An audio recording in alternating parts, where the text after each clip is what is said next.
It's the Alien Conspiracy Podcast. We are your hosts, Agent ETA, Agent Kruger, and Agent Anderson. Come along as we examine UFO sightings, conspiracies, and all things strange. You can follow the show on Twitter at AlienConPod. We also have an email address, alienconpod@protonmail.com. We would love to hear from you. All right, today's episode, the McMinnville photos. I think I wrote McMinnville in my notes. That's I kept saying McMinnville. I kept on saying McMinnville too. Yeah, this is probably one of, if not the most famous UFO photo ever.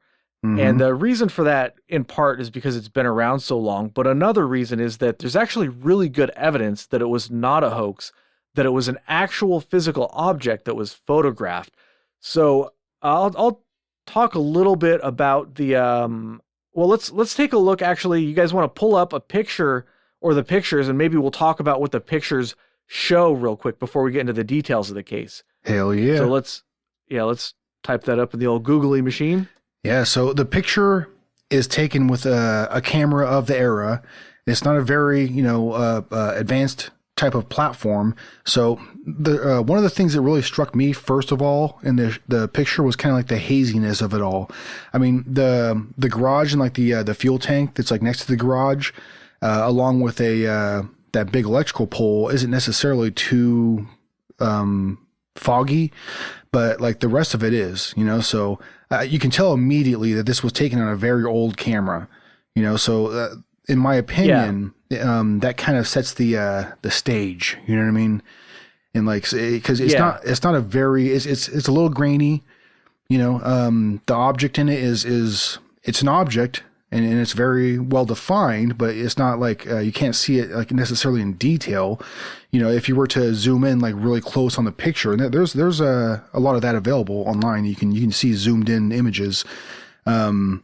It's the edges are all kind of grainy and stuff. You can't really see detail. So, I mean, in my opinion, that's, I'll just come out and say it, early on, I think the image is far away. And that is the reason why I think it's farther away than an image that might be hanging from wires. You know what I mean?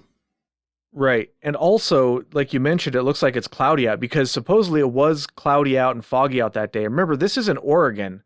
So it's often the weather there in Oregon can be like that. I don't think I've been to this specific area, but hey, they supposedly have a yearly UFO festival, so maybe someday, huh? Yeah. That'd be fun. Well, and by the way, actually, this incident didn't happen in McMinnville, whichever comes first. It was actually closer to Sheridan, Oregon, right? Yeah. Because they have a farm out there, so they're not like right next to like a city or town or anything. They're out on their own little homestead, Yeah. What? I wonder why they call it that. Who knows? Maybe because that's the newspaper that published it or something. I don't know. Well, that was one of the first newspapers that interviewed them. Right? Was in McMinnville. McMinnville. Whichever comes first, Ville. Yeah. But yeah, I think it's kind of one of those things where just like it was close to that area, so that's probably one of those towns that people were most familiar with. So that's why they labeled it like that, Right. You can find high resolution scans of these photos online. Just do a quick search. There's some stuff on Wikipedia.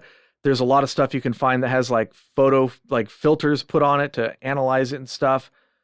So it's readily available to see it. And when you look at the photo, it, like ETA was saying, it does look like it's a foggy day, and you could see. So generally what you're seeing in the image is you see, looks like, kind of hills in the distance. You're looking over like maybe a little fence right in front, and you see some power lines, and you see the sky, and to the left you see a building, the corner of a building. It's hard to tell what kind of building it is. And then there's a fuel tank you can see right next to the building. So I suggest anybody who's unfamiliar go look at these photos, but I'm sure you've seen these photos at some point. Real quick, do you know what that fuel tank reminds me of? No, I don't.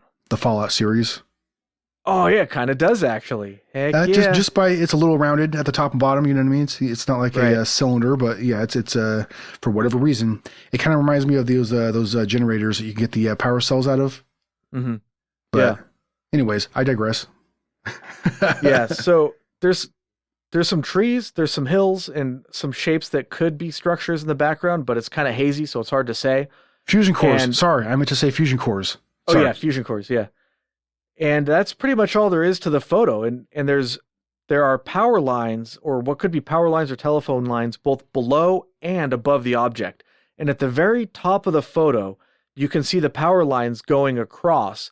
And the power lines at the top of the photo look to me, it's hard to tell because you don't really have much of a reference point, but to me they look much closer than the power lines underneath of the object. I'm not seeing any sort of reference point for those power lines. You're not sure what they're connected to. They're just kind of floating at the top of the photo. And some people say that there's like an indentation on one of those, but I'm not seeing anything that would indicate an indentation that looks like it's being hung. But yeah, that's it. There's, of course, the UFO, which looks like a fairly classical flying saucer. It's a straight up flying saucer, like out of a 1950s science fiction movie or something. It's crazy. Yeah, even on some of the zoomed in images, you can even see that it has like a little I suppose like what could be like an antenna or something. Yeah, and so that's also you want to get into one of the quick explanations in the day that people had. Well, let's get to the hoaxes later on, maybe. Oh, okay, yeah. But yeah, it's one of the photos to me looks like it has an antenna, and then the other one looks like it has a bump where the antenna is. It doesn't look like an antenna. Yeah. So I wonder if that antenna is some sort of distortion or artifact or something. Obviously, this is not a digital picture, but I don't know. But yeah, it looks like a straight up classic flying saucer. So that's the picture. I'll go over real quick some of the like what they saw on that day, and then we'll kind of just go into some different topics surrounding this. So the photographs were taken on the 11th of May in 1950 at 7:30 p.m. in the evening by Paul Trent, and his wife Evelyn was also there. What happened was Evelyn was walking back towards the house. I guess she was like feeding some chickens or something like that. And she was doing chores of some kind. So she walked towards the house and she saw the metallic disc sort of flying slowly, and it was approaching from the northeast. She watched it and she called for her husband. She called out for Paul, who was in the house, and he came out to see what was going on. They both watched it for... There's a flying saucer out there yonder. Get the camera. Get the camera, Paul. Get the camera now. He came out and watched it with her for a little bit, and then he ran back in to get his camera, and he was able to take 2 photos of the object before it sped away. And I'm guessing, I haven't operated the kind of camera that he had. You can find pictures of what he probably had online, but it looks like something that would be fairly difficult to operate. You'd probably have to do a lot of cranking and whatever. You wouldn't be able to just snap off a bunch of pictures in a short amount of time. Snap a picture and then wind it up, right? Yeah. And we'll talk a little bit about like technical stuff later, but the 2 photos were taken from 2 slightly different vantage points because he had to move to get the object. The object was traveling and it kind of went behind a building from his vantage point. So he moved to the side to keep it in his vantage so he could actually get a photo of it. And also he kneeled down for one of the photos. So the photos are taken from, we have a different lateral position and a different horizontal position, which is important for later on. But the film itself was not developed until much later, or, I think maybe a month later, because the roll wasn't finished. He finished up the roll on May 14th for Mother's Day, and then he sent it in to be developed. So I guess they were not in any sort of hurry to get this thing developed. And we'll talk about that a little later when we talk about the hoaxes, probably. Yeah. But, and part of the reason, from what I understand, from what they stated themselves as well, is they particularly were not in a hurry to develop the film or make anybody else aware of the film, really, or the pictures, because they were worried that what they had observed was like a secret military craft of some sort, and they were worried that those pictures were actually going to bring trouble to them. So they didn't come out straight away and say, hey, look what we got. You know what I mean? Right. Like the story got around before then, but yeah, they hadn't produced. Yeah. Go ahead. They were interviewed for magazines, newspapers, for radio, and probably their biggest publication was Life magazine. That's where it really caught on at the national and even international levels. So it sort of became a sensation. So that's it's like going viral nowadays. Yeah. That's the basic story of the McMinnville photos. That's essentially what happened. Oh, and also Paul's father supposedly saw it too for a short amount of time. But That's not really that important. But that's pretty much, in a nutshell, what happened. So let's start talking about some stuff. I'll turn it over to you guys, and we can talk a little bit about some of the stuff surrounding this, I guess. Okay, yeah. So let's start with the simple stuff first.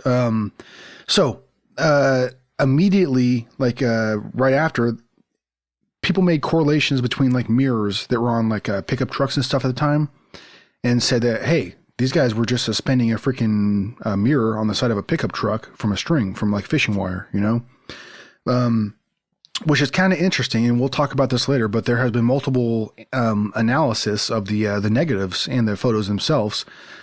Some people claim that they see something that can indicate a string might have been there, but there has been so much photo analysis on the negatives themselves, and those particular different analysis that we'll talk about here just shortly, from what I understand, the majority of them, you know, people went into trying to prove this photo false, and they weren't able to. As a matter of fact, some of them came out the other side, like the Condon report came out the other side of it, like basically supporting the Trent's story, you know?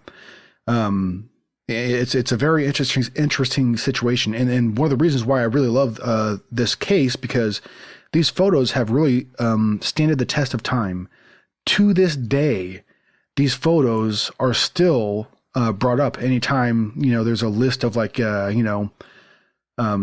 UFO photos are still, you know, unexplained or what have you, whatever YouTube video you're watching or news report that happens to, you know, wind the wheels on this one, you know what I mean?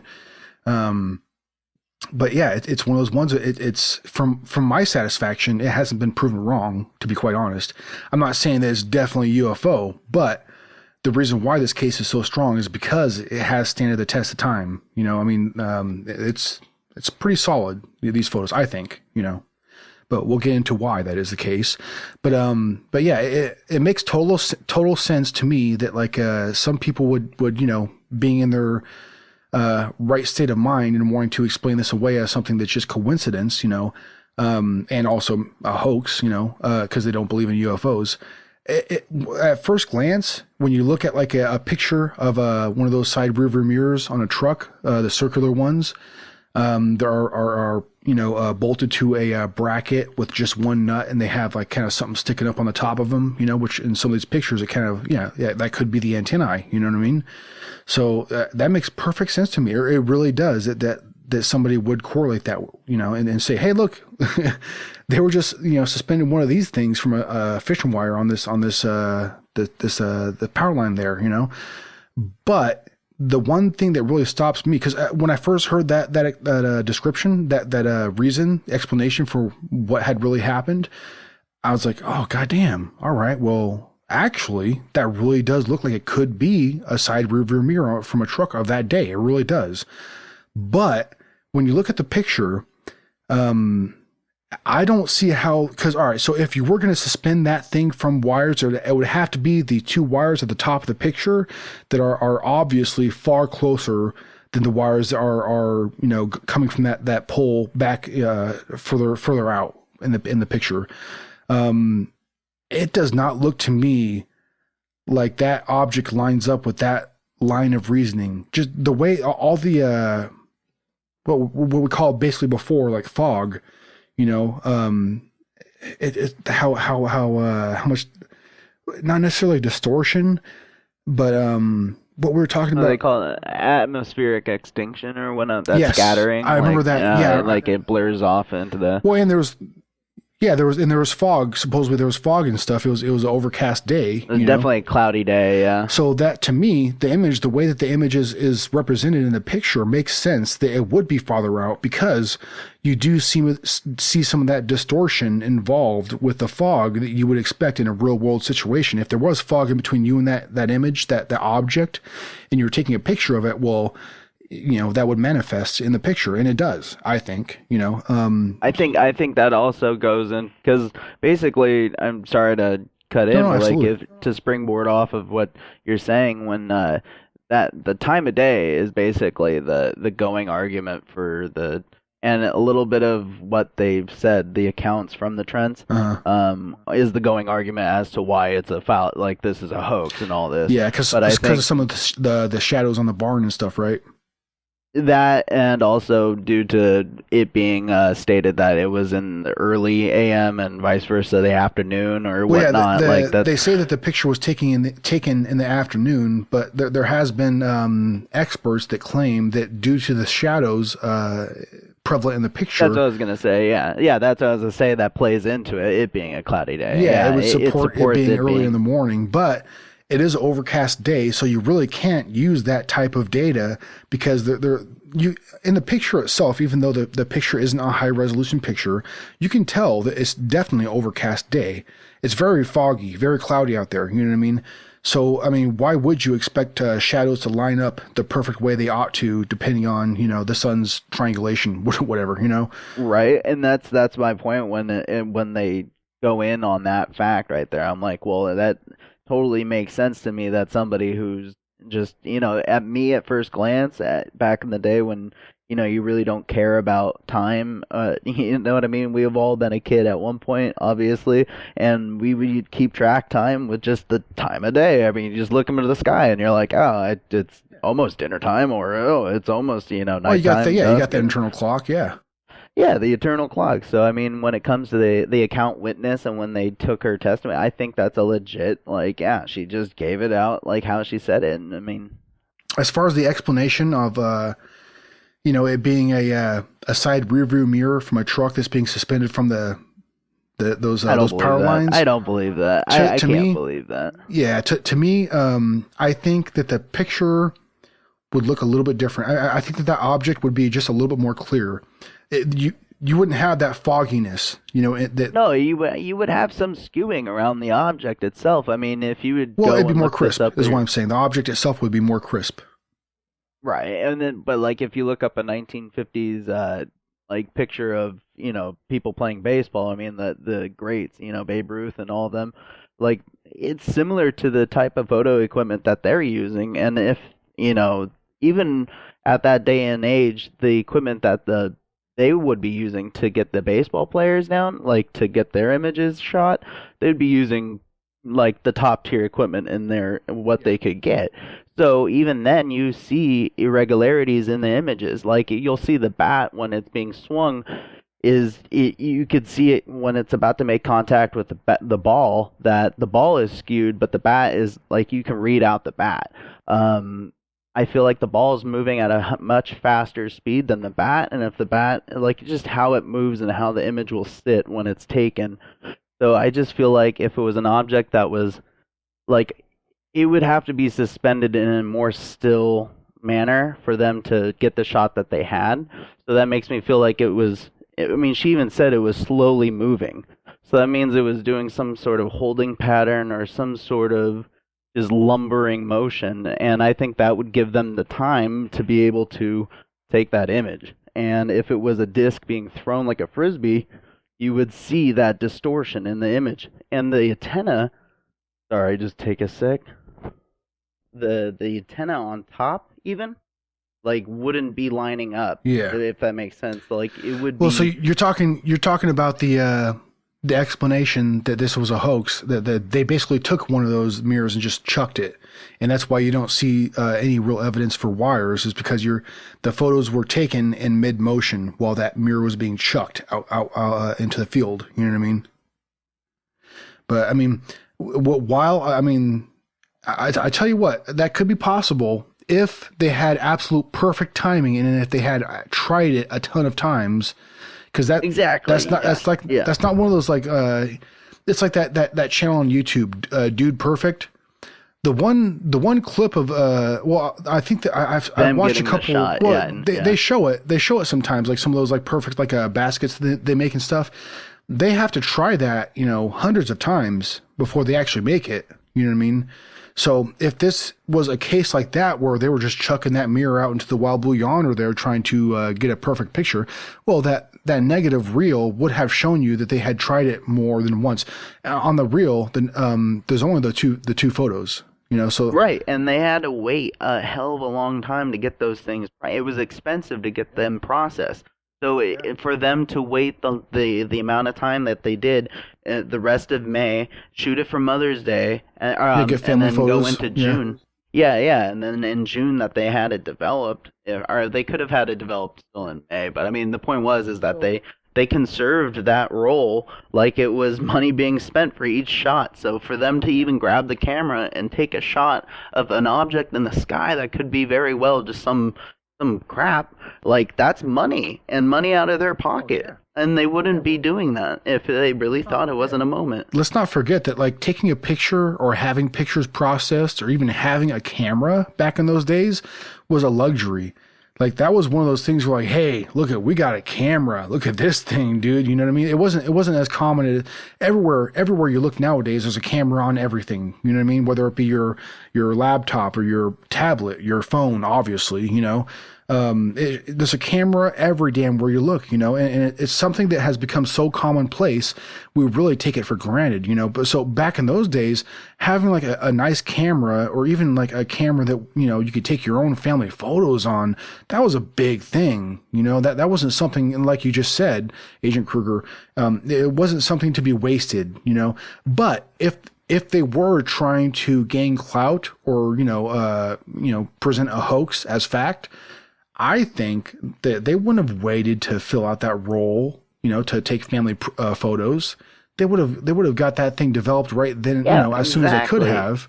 Exactly, and to play into that, like, we're stating that this was like a piece of technology that was advanced for the day and age. I mean, to have your own ability to take your photo, not necessarily advanced, but not common. Oh, you know, but I'm gonna say it advanced to the hour-long photos that it took in the Civil War photos and whatnot. Or if you look back in the 1800s when it took an hour to process one photo, now they have the ability to get a collection of photos on a roll, then have it processed. So in that day and age, that is advanced, in my opinion. Like, for a farming couple, like that's pretty big. And to go off of the developing of the reel itself, it's exciting. That's something that they would be looking forward to.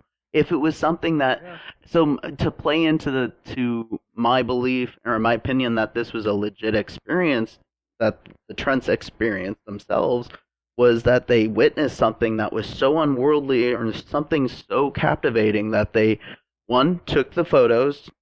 That's gonna cost money to take them, but not only that, but like, they didn't know if it was right. Like, they sat there and were like, is this going to get us in trouble? Is that real? Did we just see something that, you know, is out of this world? I mean, literally out of this world. And they did. In my opinion, they did. That explains their actions too, like what we're talking about before. They didn't go out immediately. So yeah, that only adds to their credibility, in my opinion. I believe the word of farm folk way more than government folk. At least, you know, when it's been a story that's told for this long to these two people, these two farmers' deaths, to their dying day, and a year apart from their death dates. I mean, the wife, Evelyn, died in 97, I believe, and then Paul died in 98. I could be wrong, but I think that was like, just they loved each other. Obviously, that was clear, and I mean, heck, the father saw it, and they were even hounding the father, if I'm not mistaken, for answers. I think this was a legit event, and it was played down. I mean, it got viral, as we saw, but if you don't want to, you know, admit something's real, you're not going to keep hyping it up. So it makes sense that, like, they're not going to keep saying, like, or they're going to throw so many debunk theorists and all this at it, just to keep people from not talking about it.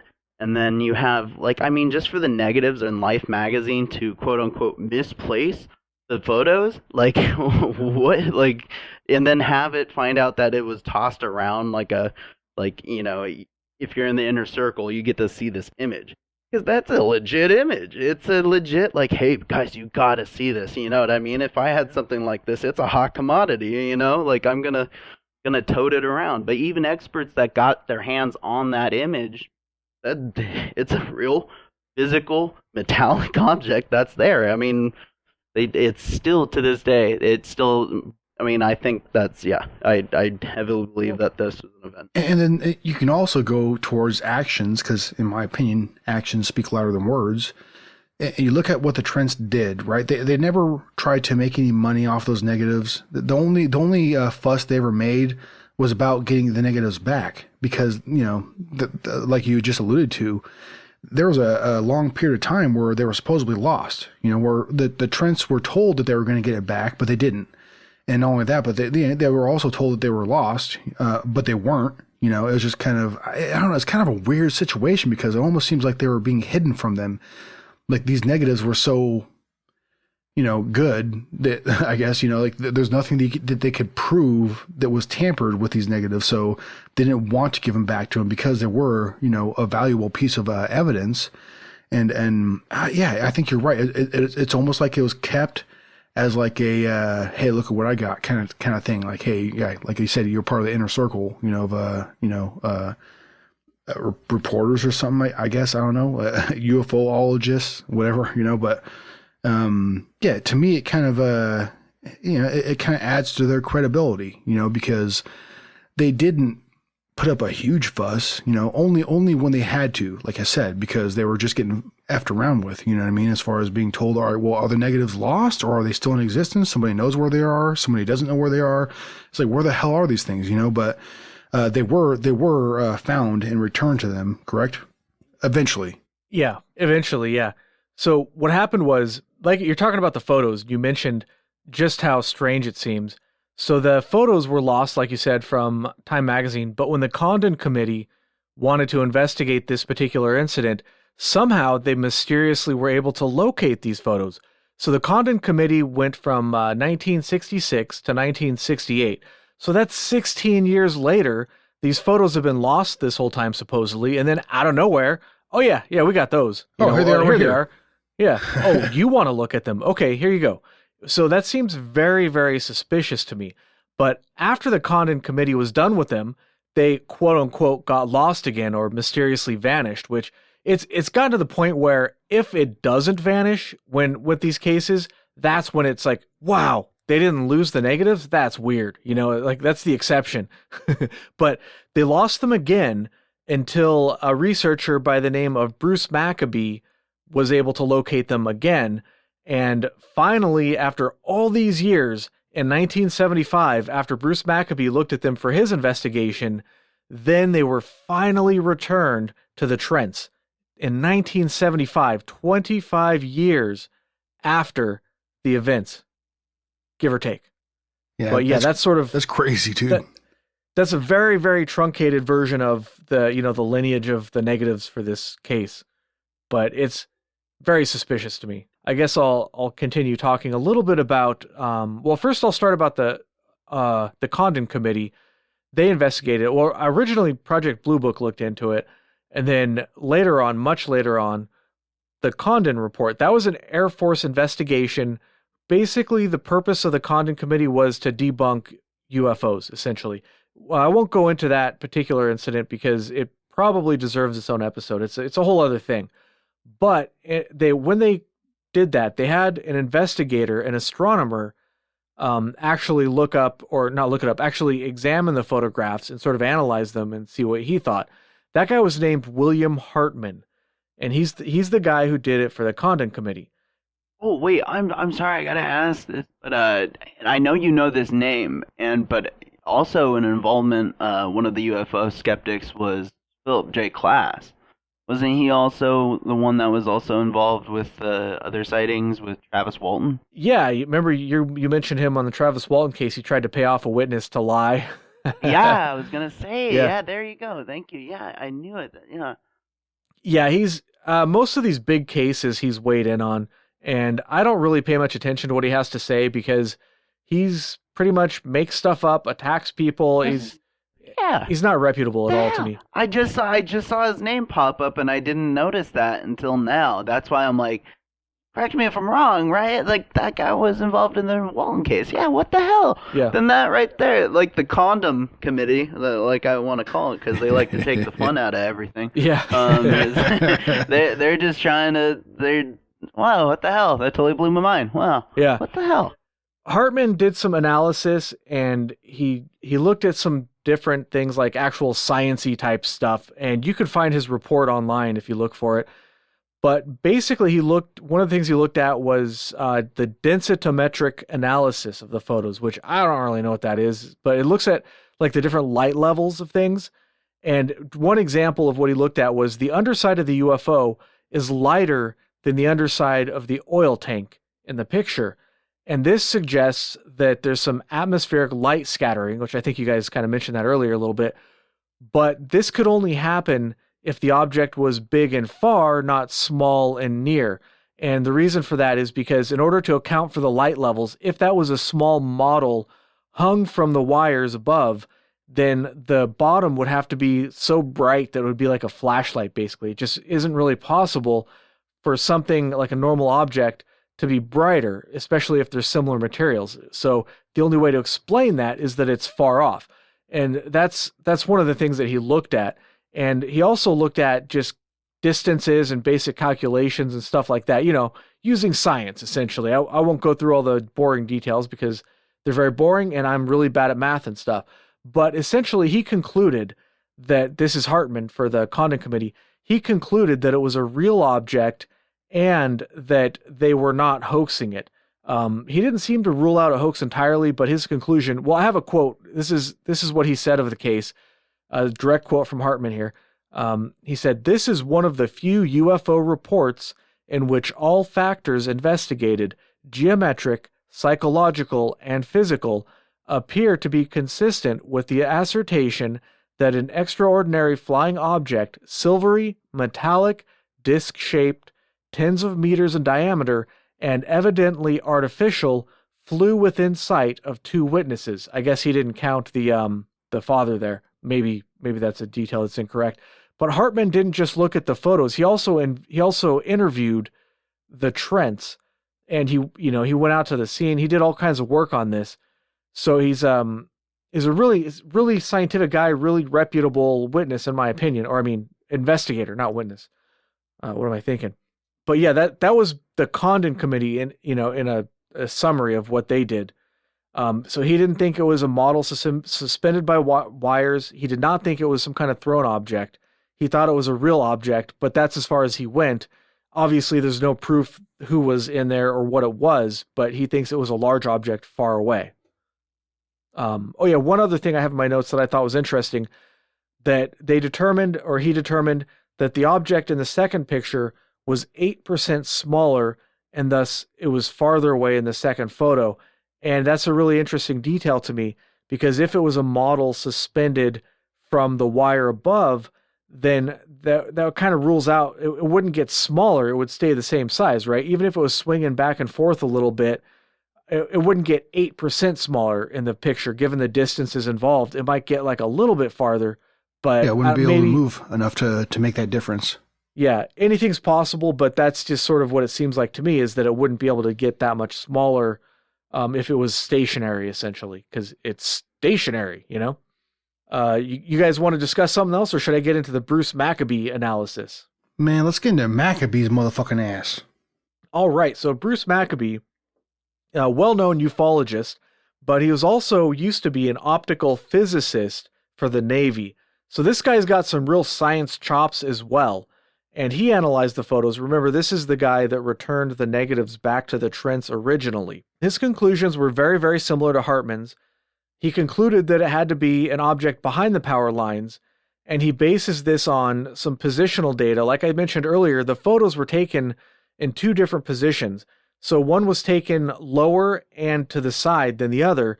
So we have different positional data, and they went and measured the objects in the photo and the distances in the photo that they could measure, because they knew exactly where the picture was taken from, remember. And Maccabee used this to sort of triangulate the object in the photo, because now we have essentially what's a stereo image in a way, two different vantage points, so we can use trigonometry and math and stuff. And that's one of the ways that he came to the conclusion that it was far away. So he's not just basing this on the brightness in the photo, which could be inconclusive in some ways. Like, I'm not a photo expert, but there's different ways to change brightness levels of an object, and it's not necessarily hard proof in and of itself. But when you combine like the trigonometry of or whatever, of the data of what he was seeing or what's in the photographs, then that makes it a lot more, more evident that it's far away, I guess, is what I'm trying to say. I guess this is a good time to talk about Jim Oberg, as good time as any. When I was looking through different things on this case, I found, so Jim Oberg, he's a hardcore skeptic like Philip Klass or whatever. In fact, he's still around. He's often on the ATS forums. He'll come into threads and just kind of debunk stuff just for whatever reason. It's like, hey guy, just chill out. We're just having a good time geeking out about this UFO stuff. Leave us alone and go away. Right. And it's always ridiculous. He's just let us talk about our UFOs in peace. Go to they have forums and they have places for you. Go to those places and hang out there. He seems like a person that really does enjoy on raining on motherfuckers' parades. You know? Right. Like he wants to be that party pooper. You know? Yeah. I definitely get that from a lot of skeptics, not just him. But anyways, he's presented a photograph of the Trent's son standing on a ladder near the power lines. And according to Jim Oberg, the child was grinning mischievously.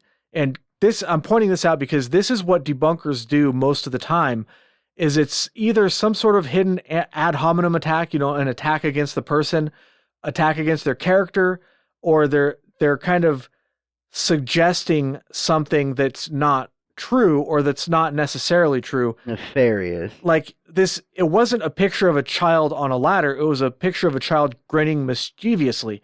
So he said that this photo was on the roll of film with the UFO photos, and that this proves that it was hoaxed because basically you have the kid standing on the ladder, and that's probably who hung it. The kid stood on the ladder and he hung it on the wires and whatever. So that's what he says, Jim Oberg. Now, it turns out this photo was taken a month later by Life magazine, not by the Trents. So Jim Oberg here is fucking lying. He's just he's not interpreting data. He's just completely making stuff up. And this is what the skeptics do a lot of the time. If they can't debunk something outright, they just lie. They just completely make something up out of thin air. Yeah, it seems like they lie in the direction that they believe is like credible, that from their own perspective, like, all right, well, this is obviously bullshit. There's no such thing as aliens in their, from their perspective. And so they're just going to come up with like the simplest, most immediate bullshit that their mind comes up with in order to explain it. You know what I mean? I started thinking, why is it that pretty much every case I look into, the skeptics always do the same thing? They either lie or they make something up, or they make a case on something that's provably false, or they make a case on something that's so absurd that it'd just be more plausible to say it was aliens. Like, for example, the swamp gas case, or the Illinois 2000 case when he said, it was Venus. You're like, it's not Venus. You're completely ignoring all the data. But so I had a thought, why do they keep doing this? And it occurred to me, now a lot of people think that these skeptics might be some sort of government misinformation agents or whatever. But what if they are working for the government, but not the way we think? What if it's actually soft disclosure by debunking? Now, let me explain that a little bit because it might not make sense at first. So a lot of people, I think it's a fact that a lot of people, if they met an alien in person, if they were seeing a UFO or whatever, if it was proved to a normal person, your average person, that would be very distressing to them if they had proof that aliens existed and were visiting to us. In fact, some people would just flip right the fuck out, I think, panicking or whatever. So what this debunking does is, imagine that you're looking for an authority figure to give you an answer, and they give you an answer. You're looking for the answer. You don't care what it is. So somebody who would be prone to panicking over the aliens being real, any explanation at all will satisfy them. They'll say, oh, that's all it was. Okay, thank you. They don't care to look into it. They don't care to find out if you're lying to them or whatever. They just want to be reassured that whatever is going on is not going to disrupt their worldview and their daily life. They're not going to phrase it like that, but that's really what they're looking for. Please tell me, government, that this isn't true and that I can go about my daily life and not worry about an alien invasion, because that would be very stressful, So I think that maybe these debunkers, that's how it functions, so that people who are skeptical of the debunking and they're like, wait a minute, this is a good case. And they look into the case and they say, wait, this debunking effort doesn't hold up at all. But that sort of person who's going to do that is probably not going to be the person that's going to panic if they get evidence that aliens are real, or if they believe aliens are real, or even if they saw a UFO themselves. They might react a little differently than your average person. So it occurred to me, maybe these debunking attempts throughout the years are not an attempt to debunk the cases outright, but it's an attempt to sort of do soft disclosure and at the same time prevent people from panicking who don't want to believe that it's an alien. It gives you the choice. Do you want to believe that this was an alien, or do you want to believe that this was a hoax? They give you that choice by providing an explanation that's so absurd that it's unbelievable. But if you want to believe it, you can choose to do so. That was my idea, and I was like, holy crap. I wonder if that's what's happening here with all of these cases. Yeah. Well, I want to point something out to go off of that, because I will forget it if I don't. I apologize, Agent ETA. I gotta say, man, you better fucking apologize. I'm sorry, but I gotta say it. But even to go off of what Agent Anderson said, is that the time and era that this happened, so many negatives could have come from just admitting to this from the couple. Like, they would have been chastised half the time. You know what I mean? Like, there would have been negative connotations with them just being outright like, oh my God, it's a UFO. Oh my God, I believe in aliens, this and that. So, like, the genuine fear I feel for these people that they had, and the apprehension to even get these photos developed, I think that really plays into more of the truth, that they were telling the truth. Yeah. Well, and that kind of branches off into, a very common, storyline that you see throughout a lot of different UFO observers or people who have been, people that claim to have been abducted, for example, the scrutiny that they have to go through, and the people that really truly believe that what happened to them really happened, I feel sorry for them. I'm not psychic, so I don't know what is the truth. When I hear like any kind of testimony, whether it's a case of abduction or just somebody observing something, I kind of feel sorry for these people, man. I really do, because even to this day, they really do get scrutinized. I mean, people get called crazy and stuff, and in the local circles and stuff also, it affects them greatly, because it's one of those things where most people that aren't into this type of realm of knowledge, they don't know much about aliens or the whole sphere of experiences people have had. They're going to look at it like, dude, you're fucking crazy, man. I don't know if you're not the person that I thought you were. You know what I mean? I think that's fair. I think that is because it plays into, like, it's going to shatter their reality. So what does it... Well, it's definitely going to affect their reality. That's for damn sure, And it makes it more of a circus when you have these half-ass, like, ufologists that are trying to come up and debunk this, is because they'll take any little inconsistency at face value and immediately attack it as the weak point. Absolutely. And that's when it creates a circus. Concentrate on that weak point too. So Exactly. I know that I've heard some claims about inconsistency when it comes to the story of the Trents. One story goes that, like, the common accepted story is that they noticed the flying object, or who was it? Was it Evelyn that noticed it first, and then she told? Correct. She said, "Get the camera."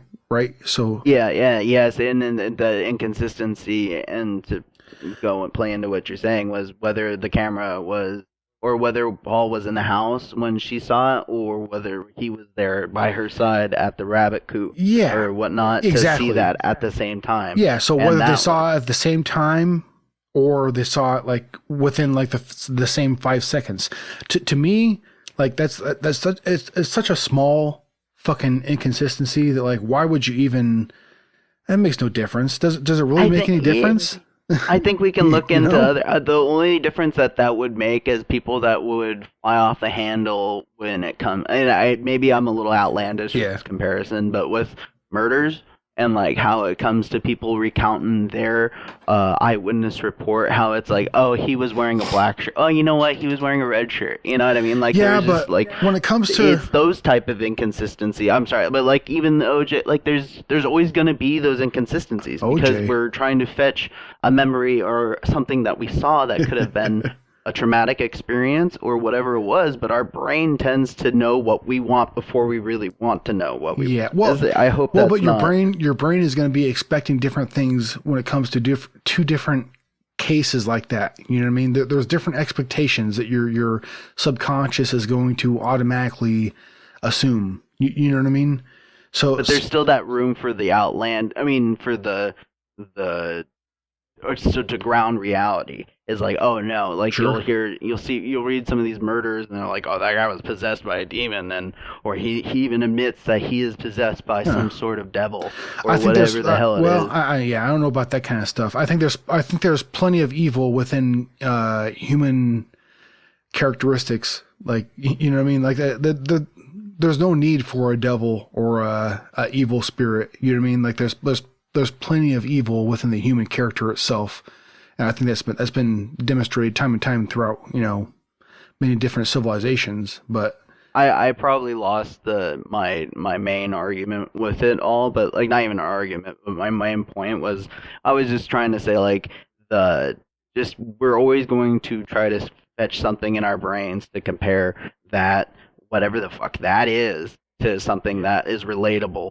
And I think in this instance, the only thing that they want to slap this and compare it to is inconsistency with time of just the time of day, or you know who was where and when they were there, or even the object that's been shot. As like you know, like if I really were to, I hope I'm not backtracking here or taking it a different direction, but if I really were to say like, well, yeah, that's not legit, because you could just stand what looks like a cornfield or some sort of field that's in front of them, and it looks to be at height of a human that could hide, because you see rooftops just barely showing. So maybe somebody hucked it up in the air and then they just dropped to the ground, and then as does that little hang time event, you know what I mean? But they've already debunked that with the aperture, like everything that's in front of us. So it's, well, like what you're saying, if it was just hucked up into the air and just chucked like a frisbee,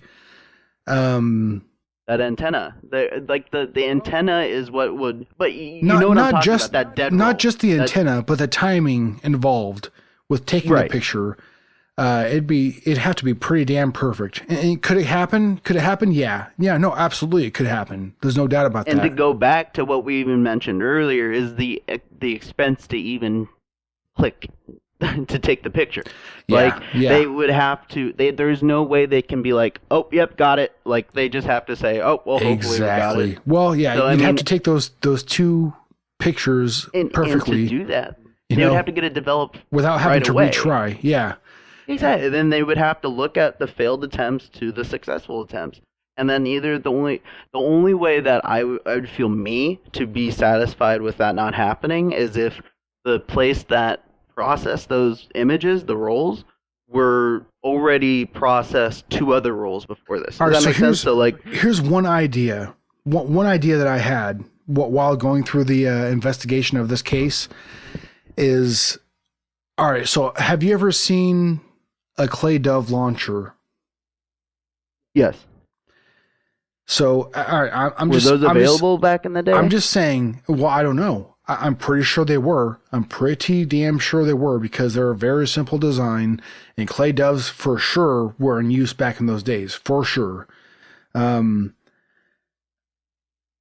dove launchers can be staked into the ground, and I'm just saying, you know, if I was a trying to prove this as a hoax, you could take a clay dove and put something on top of it to make it look like an antenna. Glue something. Okay. Use some kind of adhesive. You know what I mean? I hear that. I And think you could get consistent,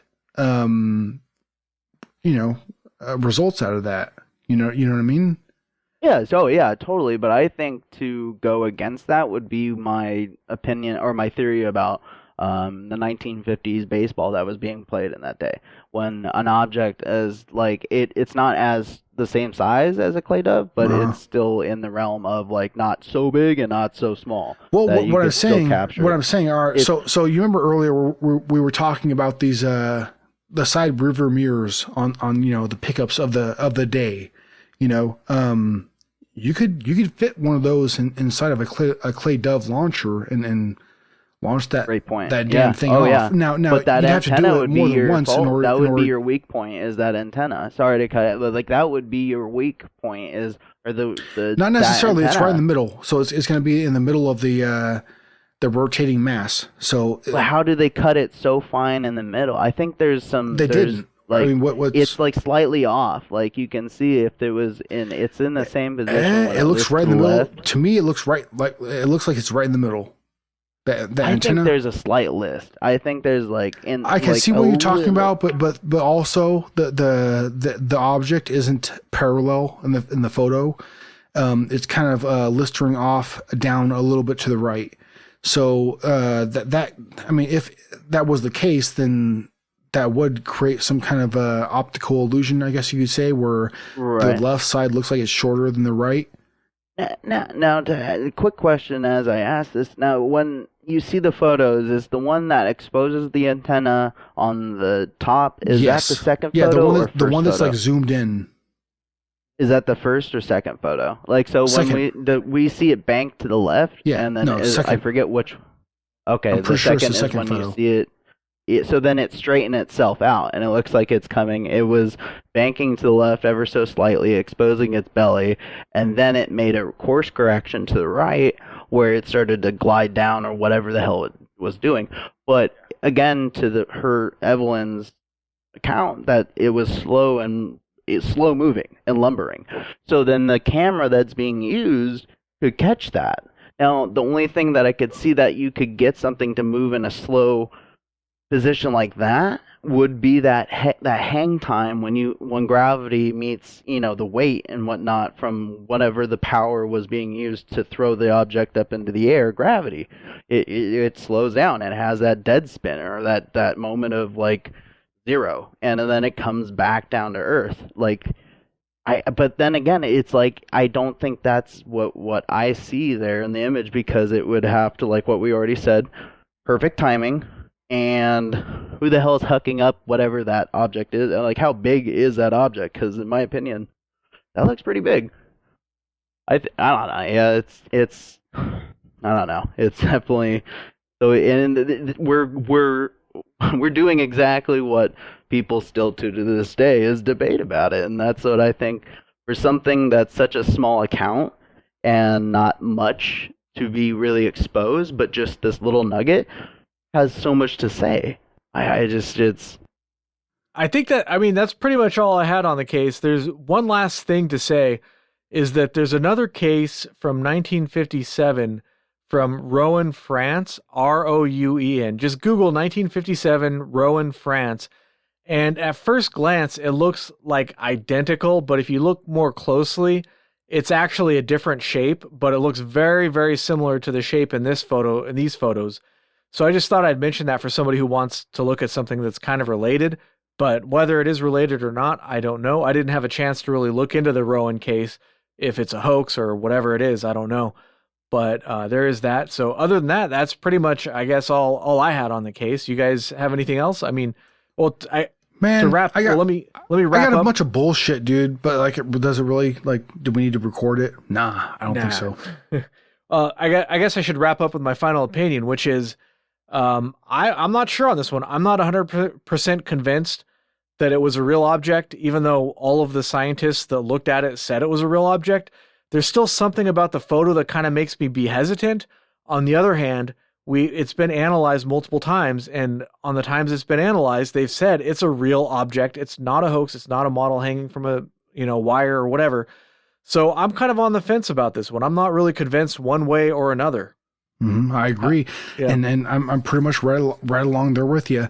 Agent ETA thinks that this is a real observation, whether it be a human manned aircraft or it be an alien, manned aircraft?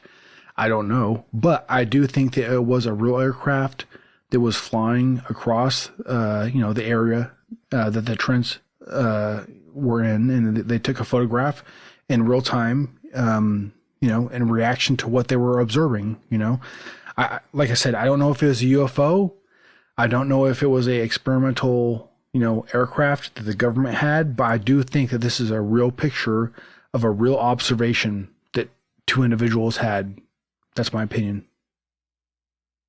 Agent Kruger definitely believes that this was a physical object that was being witnessed by the two farmers, and that I think the objects that I had my own question whether to compare it to other objects that have been seen, and I didn't know about that France photo until you mentioned that, and that looks quite strikingly similar. And not only that, but if you look at most recently, the Pentagon approved videos of the unidentified flying objects that the Navy was able to clock in on. They have a little bit of similarities too. I mean, are we seeing the object that we see in the photos? Is it in the right direction it was supposed to? Does it? Because when you see in these videos, it's like a constantly revolving object, even with huge heavy headwinds. I think in this case, I think it was an actual event, and I think over the years it's been downplayed and scrutinized just to not cause a panic or stir in the public. And I think the validity from the two farmers, it's legit. I mean, to their dying day, their story was consistent, and they were genuine people. They were not people trying to get $1 or instant 15 minutes of fame. They just were hesitant to even come forward with their story, and I think in that just shows they're legit to me. All right, well, I guess that's all we have for you today. Thanks for listening. You can follow the show on Twitter at AlienConPod. Do you have a strange event UFO sighting, question, or comment for the show? If so, send it to alienconpod@protonmail.com. We would love to hear from you.